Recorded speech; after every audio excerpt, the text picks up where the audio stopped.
Thank you for joining me this morning. Hope everyone is doing well. I wanted to touch on a really sensitive subject real quick. I'm not going to stay on too long. But remember when we talked about birth numbers and how certain demographics are shrinking and certain demographics are growing very fast, and certain demographics that they don't really talk about have been stagnant for at least a century.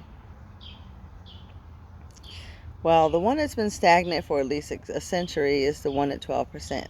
You know who we are. And it's not coincidental, it is by design.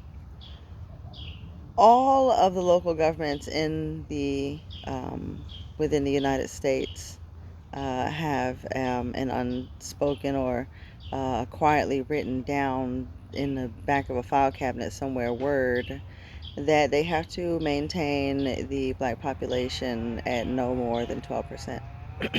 And they have successfully done that for a very long time. Even though most of us don't participate in the census, they make sure that we stay under a specific number. Now, as the white population shrinks, when I was growing up, the population was something like 85%. And now it's just what, maybe 6 years ago since the Trumpkin got in office, it was at 65%. And they really started to worry. The numbers were coming out, and the science was being done, and the investigative work was being tracked.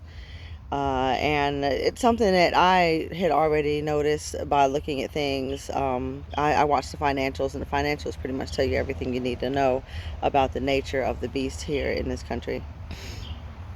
Um, but when these stories started to break and they started to really get upset, they they made it known on national TV. They let everybody know, oh, we're worried about the American birth, the the amount of births, children being born, but they weren't worried about everybody. They were just worried about their people. Well, now they're at a staggering 54%, and they don't know what the hell to do.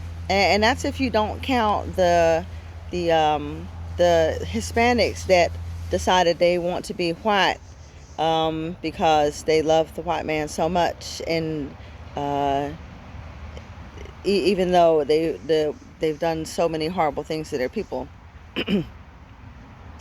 So if you count them in, it's more like 75%. But if you take those numbers away, then you get about 54%. And so they're really, really freaking out because their numbers are dropping and they're not having any whole white babies. And if you think for 1 minute that it's just a coincidence that all of these black men and all of these black children and some of these black women are coming up missing and dead and being killed right in front of our faces on TV or whatever, by the police, which is something they've regularly done because they have to maintain that quota. But if you think it's a coincidence that these people are just coming up dead everywhere and they're picking them out of trees and all kinds of stuff going on, you're wrong, because if their population is going to shrink, you best believe they're going to artificially make ours shrink. And we may only be 12% of the population, but they will whittle that down. And if you're not careful and you're not watching what they're doing, we'll probably be at a cool 5% by the time 2030 comes. This is not fear mongering. This is reality. This is obvious. This is in your face. They're blatant. This is overt. And they're doing it unapologetically.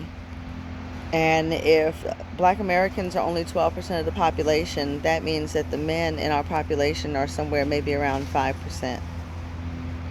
And that's really terrifying because they're surely making, they're surely doing their job in taking their lives away from us. There's so many things, so many dots that are right there glowing in your face, and you don't even have to connect them because they already came with strings.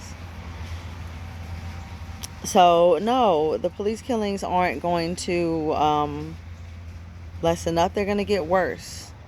They're gonna be harming people. They just killed a boy in the park over a water bottle.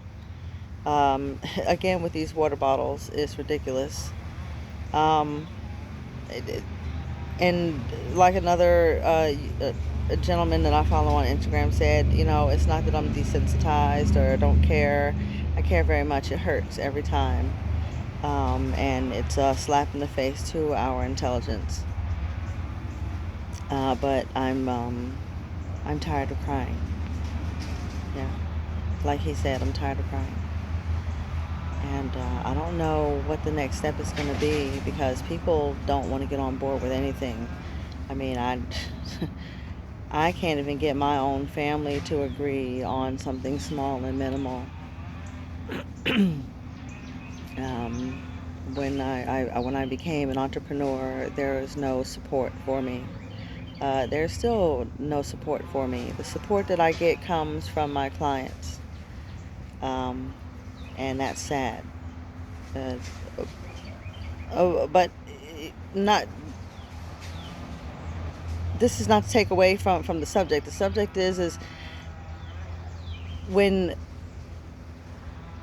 how are we going to find a way to end this if we can't get on the same page?